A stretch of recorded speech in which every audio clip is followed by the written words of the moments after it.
Hi, I'm Joel Jones from Jonesy's Auto Restoration in Ridgefield, Washington, and I'm going to show you how to sand a car for paint.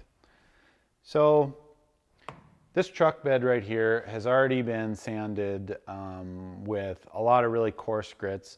You can kind of see where we've already done a little bit of body filler showing through, and it's been sprayed with primer.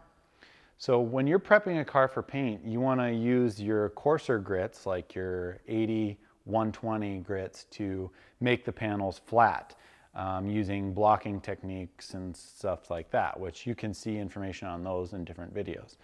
But what I'm going to show you is how to actually sand when you're right at the point of the panel is flat and you are ready to now transition into paint. And the goal here is to continuously make the panels flatter, but to sand out all the scratches that were left in the panels from the coarser grit paper.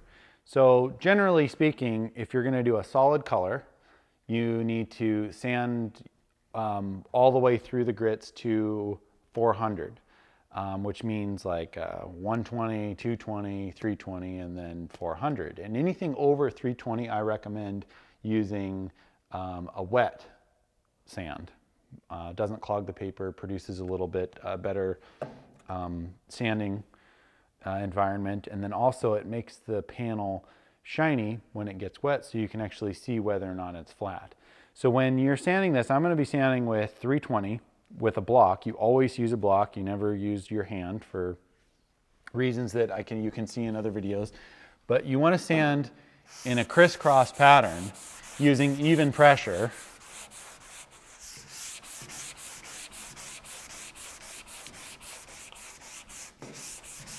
Always Xing back and forth, going across the panel.